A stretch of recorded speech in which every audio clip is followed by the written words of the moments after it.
ಅರಮನೆಗೆ TDR fix ಮಾಡುವ ವಿಚಾರವಾಗಿ ಮೈಸೂರಿನಲ್ಲಿ ಯದುವೀರ್ ಒಡೆಯರ್ ಹೇಳಿಕೆ ಕೊಟ್ಟಿದ್ದಾರೆ. ಸುಪ್ರೀಂ ಕೋರ್ಟ್ ಮೊದಲೇ ಆದೇಶ ನೀಡಿತ್ತು. ಸರ್ಕಾರ ಮೊದಲಿನಿಂದಲೂ ದಿಕ್ಕು ತಪ್ಪಿಸುವ ಕೆಲಸ ಮಾಡ್ತಾ ಇದೆ. ನಮಗೆ ಟಿಡಿಆರ್ ಸರ್ಟಿಫಿಕೇಟ್ ನೀಡಿದರೆ ಸಾಕು ಅಂತ ಈಗ ಸರ್ಕಾರ ಇದಕ್ಕೆ ಮನಸ್ಸು ಮಾಡ್ತಾ ಇಲ್ಲ. ಸರ್ಕಾರ ಟಿಡಿಆರ್ ಹಣ ನೀಡ್ತಾ ಇಲ್ಲ ಅಂತ ಕೂಡ ಯದುವೀರ್ ಈ ಬಗ್ಗೆ ಹೇಳಿಕೆ ಕೊಟ್ಟಿದ್ದಾರೆ. ಬೆಂಗಳೂರು ಅರಮನೆ ಟಿಡಿಆರ್ ಫಿಕ್ಸ್ ಮಾಡುವ ವಿಚಾರಕ್ಕೆ ಸಂಬಂಧಪಟ್ಟಂತೆ ಯದುವೀರ್ ಹೇಳಿಕೆ ಕೊಟ್ಟಿದ್ದಾರೆ. ಸುಪ್ರೀಂ ಕೋರ್ಟ್ ಮೊದಲೇ ಆದೇಶ ನೀಡಿತ್ತು. ಸರ್ಕಾರ ಮೊದಲಿನಿಂದಲೂ ಕೂಡ ದಿಕ್ಕು ತಪ್ಪಿಸುವ ಕೆಲಸ ಮಾಡ್ತಾ ಇದೆ. ನಮಗೆ ಟಿಡಿಆರ್ ಸರ್ಟಿಫಿಕೇಟ್ ನೀಡಿದ್ರೆ ಸಾಕು, ಆದ್ರೆ ಸರ್ಕಾರ ಅದಕ್ಕೆ ಮನಸ್ಸು ಮಾಡ್ತಾ ಇಲ್ಲ ಅಂತ ಹೇಳಿಕೆ ಕೊಟ್ಟಿದ್ದಾರೆ. ಸರ್ಕಾರ ಮೊದಲಿನಿಂದಲೂ ದಿಕ್ಕು ತಪ್ಪಿಸುವ ಕೆಲಸ ಮಾಡ್ತಾ ಇದೆ. ಸರ್ಕಾರ ಟಿಡಿಆರ್ ಹಣ ನೀಡೋದಿಲ್ಲ. ನ್ಯಾಯಾಲಯದಲ್ಲಿ ಕೇಸ್ ಗೆದ್ದರೂ ಕೂಡ ಟಿಡಿಆರ್ ನೀಡ್ತಾ ಇಲ್ಲ. ಇದು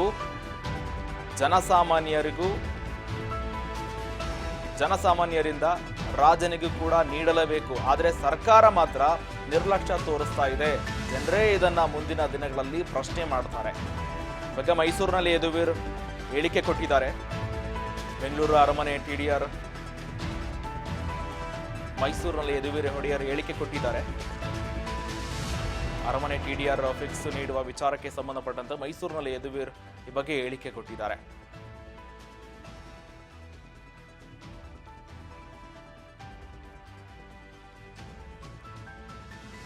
ಈಗ ಸುಪ್ರೀಂ ಕೋರ್ಟ್ ಕೂಡ ಮೊದಲೇ ಆದೇಶ ನೀಡಿತ್ತು. ಈ ಬಗ್ಗೆ ಯದುವೀರ್ ಏನು ಹೇಳಿದ್ದಾರೆ ನೋಡ್ರ.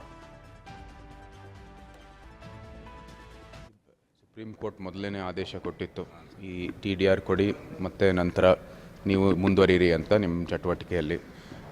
ಇದು ಸರ್ಕಾರಕ್ಕೆ ಯಾಕೆ ಈ ಥರ ಜನರನ್ನು ದಿಕ್ತಪ್ಪಿಸೋ ಕೆಲಸ ಮಾಡ್ತಾ ಇದ್ದಾರೆ ಅಂತ ನಮಗೆ ಗೊತ್ತಾಗ್ತಾ ಇಲ್ಲ. ಯಾಕೆಂದರೆ ಇದು ಸರ್ಕಾರಕ್ಕೆ ಅವರ ಏನು ಟ್ರೆಷರಿಗೆ ಒಂದು ನಯ ಪೈಸೆನೂ ಕೊಡೋ ಅವಶ್ಯಕತೆ ಇಲ್ಲ. ಬರೀ ಒಂದು ಟಿಡಿಆರ್ ಸರ್ಟಿಫಿಕೇಟ್ ಕೊಡಬೇಕಾಗಿದೆ. ನಾವು ಮಾರ್ಕೆಟಲ್ಲಿ ಅದರದ್ದು ಏನು ಕಾಂಪನ್ಸೇಷನ್ ತೊಗೋಬೇಕು, ಅಂದರೆ ಬಿಲ್ಡರ್ಗಳ ಜೊತೆ. ಸೊ ನಾವು ಕೂಡ 2014ರಲ್ಲಿ ಸಮಾಜ ಒಂದು ಹಿತದೃಷ್ಟಿಯಲ್ಲೇ ಈ ಟಿಡಿಆರ್ ಅನ್ನು ಸ್ವೀಕರಿಸಿದ್ರು. ಯಾಕೆಂದರೆ ನಮ್ಗೆ ಗೊತ್ತಿತ್ತು ಆವಾಗಲೂ ಸಹ ಇದು ಕಾಂಪನ್ಸೇಷನ್ ಕೊಡಬೇಕಂದ್ರೆ ಅದು ತೆರಿಗೆ ಕಟ್ಟೋರು, ಅಂದರೆ ಟ್ಯಾಕ್ಸ್ ಪೇಯರ್ಗೆ ಇದು ಭಾಳ ಒಂದು ಹಿನ್ನಡೆ ಆಗುತ್ತೆ ಅಂತ ನಾವು ಟಿಡಿಆರ್ ಸ್ವೀಕರಿಸಿ ನಾವು ಮಾರ್ಕೆಟಲ್ಲಿ ನಾವು ಅದನ್ನ ಕಾಂಪನ್ಸೇಷನ್ ತೊಗೋತೀವಿ. ಅಂದರೆ ಬಿಲ್ಡರ್ ಜೊತೆಗೆ ಅಭಿವೃದ್ಧಿ ಮಾಡೋ ಮೂಲಕ ನಾವು ಕಾಂಪನ್ಸೇಷನ್ ತೊಗೋತೀವಿ. ಇದು ಆ್ಯಕ್ಚುಲಿ ಒಂದು ಕಷ್ಟವಾದ, ಯಾಕೆಂದರೆ ಸಾಮಾನ್ಯವಾಗಿ ಕಾನೂನು ಪ್ರಕಾರ ಲ್ಯಾಂಡ್ ಅಕ್ವಿಸಿಷನ್ ಅಂದರೆ ನೇರ ಅವರು ಸರ್ಕಾರಿ ಇದು ಒಂದು ಖಜಾಂಚಿಯಿಂದ ಕೊಡಬೇಕಾಗಿದೆ. ಸೊ ಸಾಮಾಜಿಕ ಹಿತದೃಷ್ಟಿಯಲ್ಲೇ ನಾವು ಏನು 2009ರಲ್ಲಿ ಈ ಟಿಡಿಆರ್ 2009-10ರಲ್ಲಿ ನಮ್ಮ ತಂದೆಯವರು ಈ ಟಿಡಿಆರನ್ನು ಸ್ವೀಕರಿಸಿದ್ರು. ಆದರೆ ಅವರು ಟಿಡಿಆರ್ ಕೊಡಲಿಲ್ಲ. 2014ರಲ್ಲಿ ನಾವು ಕೇಸ್ ಗೆದ್ದಿ ಟಿಡಿಆರ್ ಕೊಟ್ಟೇನೆ ನೀವು ಇದು ರಸ್ತೆಯ ಅಗಲೀಕರಣ ಮಾಡಬೇಕಾಗಿದೆ, ರಸ್ತೆ ವಿಸ್ತಾರವಾಗಿ ಮಾಡಬೇಕಂದ್ರೆ ನೀವು ಟಿಡಿಆರ್ ಕೊಟ್ಟು ಮಾಡಬೇಕು ಅಂತ. ಅದು ಪ್ರಕ್ರಿಯೆ ಇಡೀ ಭಾರತದಲ್ಲಿ ಕಾಶ್ಮೀರಿಂದ ಕನ್ಯಾಕುಮಾರಿವರೆಗೆ ನೀವು ರೋಡ್ ವೈಡ್ನಿಂಗ್ ಇರ್ಬೋದು, ಹೊಸ ರೋಡ್ ನಿರ್ಮಾಣ ಮಾಡಬೇಕಾಗಿದೆ, ಏನೇ ಒಂದು ಅಭಿವೃದ್ಧಿ ಮಾಡಬೇಕಾಗಿದೆ, ಲ್ಯಾಂಡ್ ಅಕ್ವಿಸಿಷನ್ ಪ್ರಕ್ರಿಯೆ ಒಬ್ಬ ರೈತರಿಂದ ಹಿಡಿದು ಯಾರೇ ಇರಲಿ ಸಮಾಜದಲ್ಲಿ ಇದು ಒಂದು ಕಾನೂನು ಎಲ್ಲರಿಗೂ ಅಪ್ಲಿಕಬಲ್ಲು. ಸೊ ಈ ನಿಟ್ಟಿನಲ್ಲಿ ನಾವು ಸಮಾಜ ಹಿತದೃಷ್ಟಿಯಲ್ಲಿ ಟಿಡಿಆರ್ ಆಕ್ಸೆಪ್ಟ್ ಮಾಡಿದ್ವಿ. 2014ರಲ್ಲಿ ಸುಮಾರು 10 ವರ್ಷ ಆಗಿದೆ. ಬೆಂಗಳೂರಿನ ನಾಗರಿಕರಿಗೆ ಅನುಕೂಲ ಆಗುವಂಥದ್ದು ಒಂದು ವ್ಯವಸ್ಥೆ ಸೃಷ್ಟಿ ಮಾಡೋದು ಬದಲು ಇವರು ಜನರಿಗೆ ದಿಕ್ತಪ್ಪಿಸುವಂಥದ್ದು ಕೆಲಸದಲ್ಲಿ ಪಾತ್ರವಾಗಿದ್ದಾರೆ. ಮತ್ತು ಏನು ಟ್ಯಾಕ್ಸ್ ಪೇಯರ್ ಮನಿ ಇರ್ಬೋದು, ಅವರ ಖಜಾಂಚಿಯಿಂದ ಏನೋ ಒಂದು ನಯ ಪೈಸ ಅವಶ್ಯಕತೆ ಇಲ್ಲ, ಬರೀ ಟಿಡಿಆರ್ ಸರ್ಟಿಫಿಕೇಟ್ ಕೊಟ್ಟು ಈ ರೋಡ್ ವೈಡ್ನಿಂಗ್ ಮಾಡ್ಬೋದು. ರೋಡ್ ವೈಡ್ನಿಂಗು ಕೂಡ ಅದರ ಏನು ಎಷ್ಟು ವೆಚ್ಚ ಆಗುತ್ತೆ ಅಂತ ನಾವು ಕೂಡ ಲೆಕ್ಕದಲ್ಲಿ 120 ಕೋಟಿ ಆಗ್ಬೋದಂತೆ.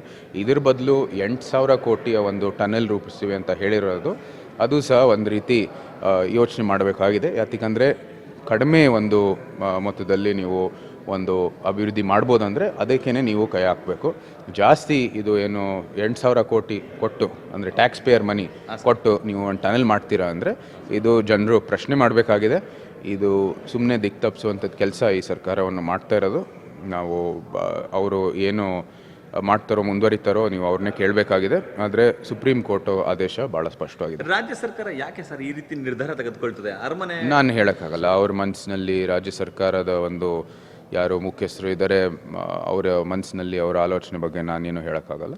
ಅವ್ರನ್ನೇ ಪ್ರಶ್ನೆ ಮಾಡಬೇಕಾಗಿದೆ. ನಮ್ಮ ಏನು ನಿಲುವು ಭಾಳ ಸ್ಪಷ್ಟವಾಗಿದೆ. ನೀವು ರೋಡ್ ವೈಡ್ನಿಂಗ್ ಮಾಡಬೇಕಂದ್ರೆ ಟಿಡಿಆರ್ ಕೊಡಿ, ಮತ್ತು ಸುಪ್ರೀಂ ಕೋರ್ಟ್ ಆದೇಶ ಈ ಪ್ರಜಾಪ್ರಭುತ್ವದ ವ್ಯವಸ್ಥೆಯಲ್ಲಿ ನಾವು ಪಾಲಿಸಬೇಕಾಗಿರುವಂಥದ್ದು ನ್ಯಾಯಾಲಯದಿಂದ ಬರುವಂಥದ್ದು ಆದೇಶಗಳು. ನಮ್ಮ ಸಾಮಾನ್ಯವಾಗಿ ನಮ್ಮ ಅರಮನೆ ಏನು ವಿಚಾರಗಳಿದ್ದಾವೆ ಯಾವುದೇ ಒಂದು ಸುಪ್ರೀಂ ಕೋರ್ಟ್ ಆದೇಶನೂ ಕೂಡ ಈ ಸರ್ಕಾರವನ್ನು ಅನುಸರಿಸೋದಿಲ್ಲ. ನಮ್ಮ ಇಲ್ಲಿ ಕುರ್ಬಾರಹಳ್ಳಿ ಹಾಲ್ನಲ್ಲಿ ಪ್ರಕರಣ ಇರ್ಬೋದು, ಮುಂದೆ ಅರಮನೆ ಮುಂದೆ ಗರ್ಕೆಮಾಳ ಪ್ರಕರಣ ಇರ್ಬೋದು, ಎಲ್ಲದರಲ್ಲೂ ಸಹ ನ್ಯಾಯಾಲಯದಿಂದ ಭಾಳ ಸ್ಪಷ್ಟವಾದ ಆದೇಶ ಬಂದಿದೆ. ಆದರೆ ಇವರು ಯಾವುದೇ ರೀತಿ ಅದಕ್ಕೆ ಸ್ಪಂದಿಸುವುದಿಲ್ಲ, ಬರೀ ಜನರಿಗೆ ದಿಕ್ಕು ತಪ್ಪಿಸೋ ಕೆಲಸ ಮಾಡ್ತಾರೆ. ಮತ್ತು ಏನು ಪ್ರಜಾಪ್ರಭುತ್ವ ತಕ್ಕಂತೆ ಏನು ಕೆಲಸ ಮಾಡಬೇಕಾಗಿದೆ, ಪ್ರಜಾಪ್ರಭುತ್ವದ ಸಂಸ್ಥೆಗಳು ನಮ್ಮ ಕರ್ನಾಟಕ ಸರ್ಕಾರ ಕೆಲಸವನ್ನು ಮಾಡ್ತಾರೆ. ಅಂದರೆ ಸರ್ ಓಕೆ, ಅರಮನೆ TDR ಫಿಕ್ಸ್ ಮಾಡುವ ವಿಚಾರಕ್ಕೆ ಸಂಬಂಧಪಟ್ಟಂತೆ ಯದುವೀರ್ ಕೂಡ ಹೇಳಿಕೆ ಕೊಟ್ಟಿದ್ದಾರೆ. ಸರ್ಕಾರ ಕೂಡ ನಿರ್ಲಕ್ಷ್ಯ ವಹಿಸ್ತಾನೇ ಇದೆ, ಆದೇಶ ಬಂದರೂ ಕೂಡ ಅಂತ ಹೇಳಿಕೆ ಕೊಟ್ಟಿದ್ದಾರೆ.